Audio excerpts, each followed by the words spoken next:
What's going on, YouTube? My name's Nathan. If you haven't checked out the channel, thanks for checking us out. We don't post a ton of YouTube videos, but that's something we're trying to change this year. We've got a lot of new stuff going on. We're hiring new people. Business is going great. So with that being said, we just want to post more YouTube videos showing you guys, our cars, our shows, our day-to-day.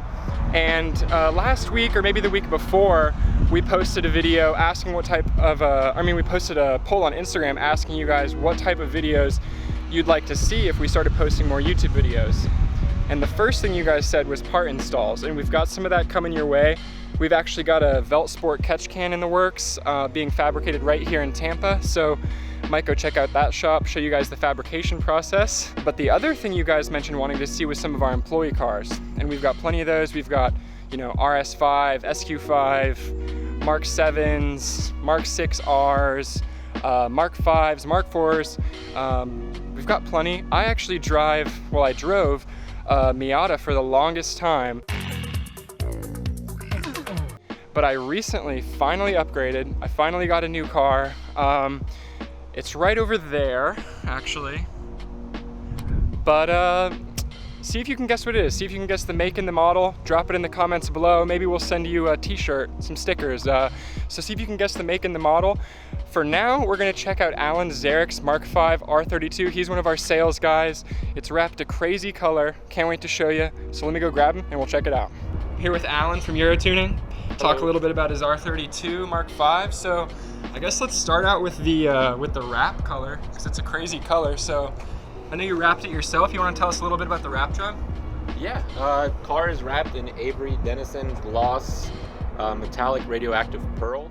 It's a really cool color. I was really trying to find something that was kind of different. I didn't want to get a car or a wrap done in a color that the car came in, so I was like either green or purple, and I ended up going with the green. I think I bought the car in July of 2016, so I've almost had it for about 5 years now, and when I bought it, it was pretty close to stock. I didn't want to get something that was really too much done to it, so I bought it at about $56K from somebody in South Miami. And the car had pretty much just wheel spacers on the stock Omanites, ST coilovers, and a Borla catback. And I kind of slowly kind of got rid of those mods and kind of took the car my own way. Running CCW Classic 5s. They are currently an 18x9 square setup, but with staggered offsets. The front is a little bit more offset than the rear. Pretty much the reason why it was set up that way is to clear the brakes. The brake fitment's very close, so as of right now, when you put new brake pads on and you test the wheels, there's maybe a couple millimeters from the wheel hardware to the actual caliper. Wow. So fitment's really good. I ended up buying them from a guy who actually had them on other R32, so I knew the fitment was good.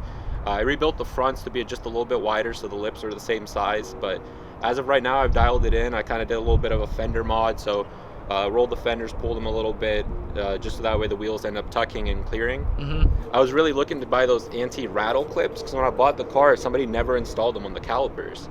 And I looked online, and you could find just generic clips with nothing there. So what I ended up doing is I actually had a friend that lost his R. It got totaled, and he had the rattle clips from the Mark 6R. So those retail for like $130, and mm-hmm. I picked them up for like $40 as a friend hookup. So it's a nice little touch. I like the little detail in there. Absolutely. Super cool. When it lines up like that, where the caliper clips in between the wheel windows, mm-hmm. I think it actually looks really cool. It really does, yeah, for sure. So you got the roof box on there. What else we got going on with this build? So I know you've got a pretty crazy trunk setup for your air ride. You want to tell us a little bit about your suspension setup you're running?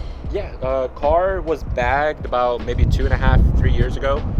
We went with full airlift setup, so it's 3P management with front performance series bags. The rear is the slam series with performance rear shocks from airlift.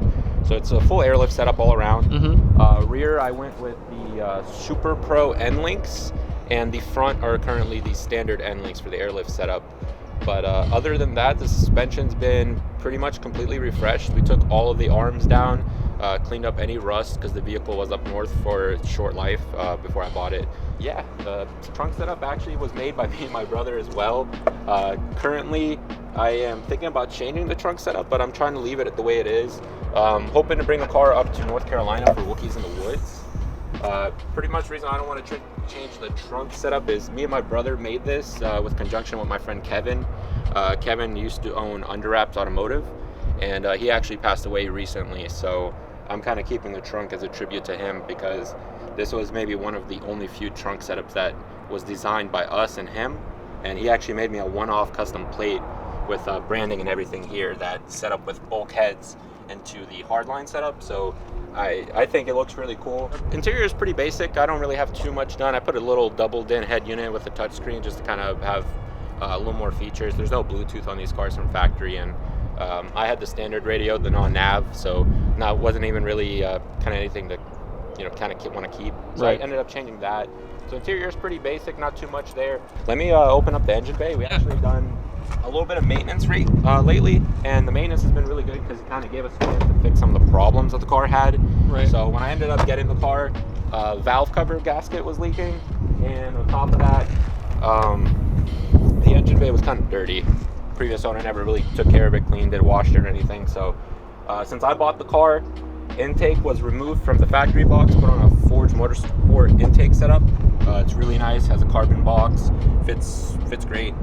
Aside from that, we ended up replacing the PCV, and on these cars, PCV is built into the valve cover, so you have to actually remove that, and you either have to buy an aftermarket replacement for just the diaphragm, or you can end up doing the whole new valve cover. So we went the standard route, put on a new RKX Tech diaphragm, took the valve cover off, painted it, put the intake manifold back on, all new gaskets and seals, repainted the intake manifold a wrinkle black finish, and the valve cover is done in like a gloss black, so kind of keep it kind of darker theme. And then other than that, I haven't really done too much like performance wise. The engine mounts were refreshed with Velt Sport mounts. I ended up painting those to kind of match the wrinkle black, so you can see the engine mount matches on this side. And aside from that, I mean, new coolant caps, coolant flanges. There is a Velt Sport coolant crack pipe that goes from pretty much under the intake manifold here. It's kind of hard to see, but other than that, Forge supplied the coolant hoses. I ended up picking them up a few years back, and I finally got a chance to get everything installed while I was doing it. So really happy. It's a nice little touch. You got a little bit of blue in there with kind of all the black. It's a red car, so some people might not like the red, green, and the blue, but I think I'm really happy now when I open the engine bay. It looks good. The idle's so much better. We discovered so many small little things that needed to be touched up, but as of right now, maintenance wise, car's good.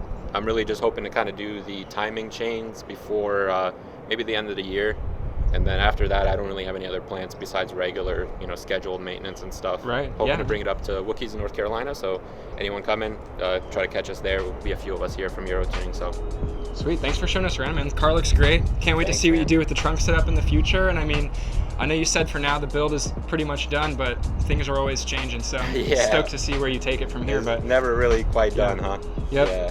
I mean, anyone looking forward to kind of keeping up with the build, you can always follow me on Instagram. I'm Alen_UroTuning.